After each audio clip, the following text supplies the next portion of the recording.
Welcome to the explainer for what is, quite frankly, a massive World Cup semifinal clash. We're breaking down France versus Spain. A lot of people are rightfully labeling this matchup as the real final, and it's easy to see why. We've got the two absolute best teams in the tournament going head-to-head for a place in the ultimate showdown against either England or Argentina. Today we're going to dig into the data, the betting markets, and the tactical narratives to build a comprehensive playbook for exactly how this game is likely to unfold. But before we get into the heavy data, please like, subscribe, and share Football Flash Live channel for more updates because every single viewer matters to us. Okay, let's dive into this. Here is our playbook for today. We'll start with the real World Cup final, look at what both teams score, timing the goals perfectly, dive into player props for the Spanish defense, then the French attack, and wrap it all up with the ultimate match prediction. Section 1. The real World Cup final. When you look at the match insights, both of these squads are usually goal-scoring machines, right? But look at what they're doing right now under the brightest lights. France has had a completely flawless knockout campaign. 0 goals conceded. They dispatched Sweden 3-0, Paraguay 1-0, and Morocco 2-0. That's 6 goals for, absolutely 0 against. Spain was also completely spotless until their quarterfinal against Belgium, where they let just 1 single goal slip. And this brilliantly illustrates the core paradox of this matchup. 3. That is the total number of goals conceded by both of these teams combined across the entire tournament. France conceded 2 way back in the group stages to Senegal and Norway, and Spain just that 1 to Belgium. So we've got 2 offensive powerhouses, sure, but right now they're operating like absolute brick walls defensively. Section 2. Will both teams score? So the crucial point here is figuring out where the actual value lies. Going with both teams to score at 1.66 odds is a much safer, significantly more strategic play than just blindly crossing your fingers for over 2.5 goals. And hey, if you want to push that value even higher above evens, combining both teams to score with under 4.5 goals is incredibly smart. We aren't expecting some wild 8-0 Nations League style blowout here. The stakes are literally too high. Spain only has 1 World Cup to their name, France has 2. It's going to be lower scoring, but with both of these elite attacks eventually breaking through. Now, why exactly is both teams to score the smarter play?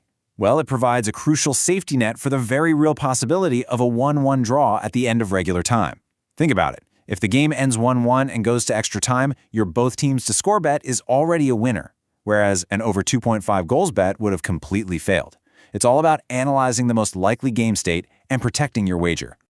Section 3. Timing the goals perfectly. All right, we are seeing some incredible value at 1.83 odds for there to be no early goal in the first 28 minutes.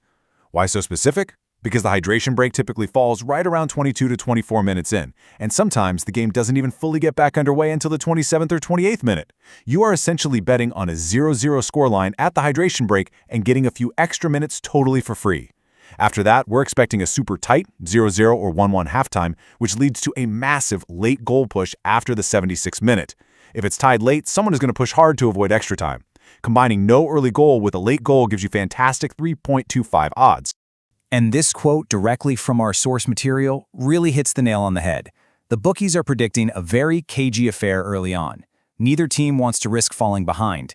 If you're Spain and you go down a goal, France is just going to relentlessly come at you on the counter. If you're France and you drop a goal, Spain is literally one of the absolute best teams in the world at protecting a lead. It's going to be a pure chess match early on, which is exactly why the second half is heavily favored to see the most action. Moving on to Section 4, player props for the Spanish defense. So the crucial point to understand here is how heavily Spain is going to have to rely on tactical fouls. And we aren't just talking about the back line. When France gets the ball, attackers like Lamine Yamal are going to have to sprint back and help out. Yamal at 1.33 to commit just a single foul, or even jumping up to 2 fouls at 1.7 is fantastic value. I mean, he committed 2 fouls just last game. Then you have Pedro Porro, who consistently fouls every single game, racking up 4 in his last outing. And of course, Marc Cucurella is going to have his hands absolutely full, making him a prime candidate to foul against this elite French attack. And there's actually a brilliant underlying reason why we're expecting so many tactical fouls and potential bookings for guys like Cucurella. As of the end of the quarterfinals, accumulated yellow cards are completely wiped clean. You only get suspended for the final if you get a straight red in this match. That means these Spanish defenders will happily take a tactical yellow card for the team if it stops a dangerous French scoring opportunity. Section 5. Player props for the French attack. 4+. That is the magic number of shots Kylian Mbappe takes in every single World Cup game he plays. It is astonishingly consistent. You can reliably look at props for him to just take 4 shots at 1.53 odds because, honestly, it's something he practically does in his sleep on this stage. His shot on target and goal contribution numbers are basically money in the bank. Now look at this quote. It perfectly highlights the absolute nightmare facing the Spanish defense. Sure, you can dedicate all your resources and tactical fouls to stopping Mbappe, but the second you do that, you leave massive wide-open spaces for Ousmane Dembélé, Bradley Barcola, and the rest of this incredibly deep French roster. Spain's focus will almost certainly be heavily on Mbappe, which forces them right into those desperate defensive situations we were just talking about.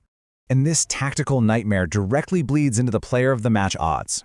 Kylian Mbappe is sitting at 2.0, while Spain's goalkeeper, Unai Simon, is way out at 12.0. This paints a really clear picture. If France wins and advances, all the praise is likely going to fall on Mbappe as the main goal scorer. But if Spain manages to survive this French onslaught and qualify, it's highly unlikely to be because they blew France out of the water.